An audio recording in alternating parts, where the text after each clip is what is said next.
So what is up, guys? It looks like we got another little bit of a reveal, actually, a little bit of a sneak peek into Gear Chronicles yet again, and it looks like they're saying Ragnaclock Dragon will be joining the fray as well as the other Stride units.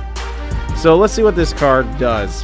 You CB1, choose a card with its same name and turn it face up. So Gear Chronicles start this season off with a unit that does turn a card face up to activate Generation Break for Chrono Jet in one turn.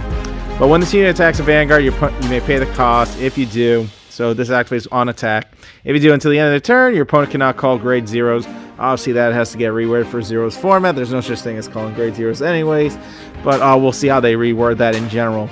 Then if another face-up card in your G zone is 2 or more, this unit gets a crit. So the only time this is going to get a crit if your generation, your G zone has 2 or more. This isn't a generation break effect, you would say a GV2 or any of that. So this card's actually bound by actual face-up cards. So you would need 2 face-up cards in that G zone for this to gain the crit.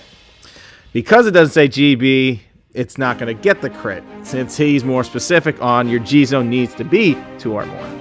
Generation Break is both your Vanguard and G zone, so that would be a 2 face right there, but this card is very specific on the 2, which is very interesting that they have to be in the G zone face up, 2 face up G zones versus him and him just flipping himself over once.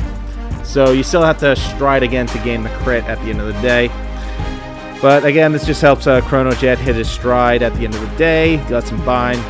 So interesting enough, we gotta see how they're gonna rework this card, because calling grade zeros isn't really a thing. Well, now it's kind of a thing, but that still doesn't,